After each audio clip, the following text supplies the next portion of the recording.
The day started like any other at an elite private school in Manhattan, where the children of politicians, billionaires, and celebrities gathered in pristine uniforms, ready to dive into their rigorous curriculum. Among them was Barron Trump, a tall and reserved teenager who had become an enigma to his classmates. His presence carried an air of mystery, a combination of his famous last name and his quiet demeanor. Despite his reserved nature, Barron had a reputation among his peers. Some admired him from a distance, captivated by his unique blend of confidence and humility. Others, however, found him an easy target for ridicule. They assumed that his life of privilege made him immune to criticism or embarrassment, a misconception that often made him the center of their teasing. It was during a history class one Wednesday morning that things took an unexpected turn. The teacher, Mr. Goldstein, had assigned a group project focusing on influential moments in American history. Each group had to present their findings to the class, and as fate would have it, Barron was paired with three of the more outspoken students. Lucas, a sharp-tongued jokester, Amelia, the queen bee of the social scene, and Jake, the athletic star who rarely hid his disdain for academics. From the moment the groups were announced, the tension was palpable. Lucas smirked as he whispered to Amelia, "Guess we're stuck with the Trump card? Think he'll just buy us an A?" Amelia giggled while Jake rolled his eyes. Barron heard the comment but didn't react. Instead, he quietly opened his notebook, ready to brainstorm ideas. When the group met after class to discuss their project, it became clear that Lucas, Amelia, and Jake had no intention of contributing much effort. They assumed Barron would take over the work, relying on what they imagined to be his connections or access to resources. "So, Barron," Lucas began with a sly grin, "you're probably used to having people do things for you, right? Why don't you handle this project? We'll, cheer you on from the sidelines." Amelia added, "Yeah, just make sure it's good enough to impress Mr. Goldstein. He's tough on grading, but you've got that special advantage, don't you?" Jake leaned back in his chair, tossing a pencil between his hands. "Yeah, Trump.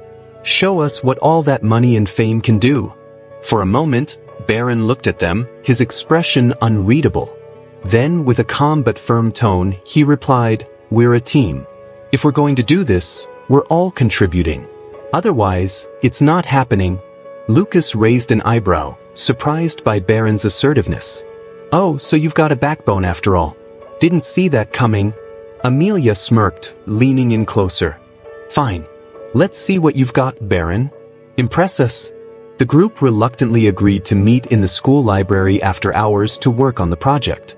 True to their earlier attitudes, Lucas, Amelia, and Jake spent most of the time scrolling through their phones, whispering jokes, or doodling in their notebooks. Barron, however, remained focused. He began researching their chosen topic, the civil rights movement, and jotted down detailed notes, highlighting key moments and figures. At one point, he suggested they include a creative element, such as a reenactment or a visual timeline. Lucas laughed. "Reenactment? What are we, in middle school?" Jake added, "Yeah, no thanks. You can play Martin Luther King Jr. if you want, Barron." Amelia chimed in, "I'm not dressing up for this. Let's just do a slideshow or something boring."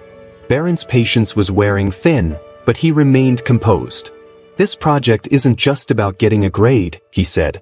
"It's about understanding the sacrifices people made for equality. If you're not taking it seriously, maybe you should reconsider why you're even in this school." The remark silenced the group for a moment, but Lucas quickly recovered. "All right, Mr. Serious. Do whatever you want. Just don't expect us to show up in costumes." Despite their lack of support, Barron decided to move forward with his vision for the project. Over the next week, he worked tirelessly, staying late in the library and even consulting with his history teacher for guidance. He crafted a compelling presentation that included not only a timeline of events but also excerpts from speeches, photographs, and a short dramatic monologue he planned to deliver himself. On the day of the presentation, the classroom buzzed with anticipation. Mr. Goldstein had promised that the best project would receive extra credit, and the competitive spirit among the students was palpable. When it was time for Barron's group to present, Lucas, Amelia, and Jake sauntered to the front of the room with an air of nonchalance, leaving Barron to carry the materials they hadn't even bothered to review. As Barron set up the visuals, Lucas leaned over and whispered, "Better not embarrass us, Trump." Amelia added, "Yeah, you've got a lot to prove." Ignoring their taunts, Barron took a deep breath and began the presentation.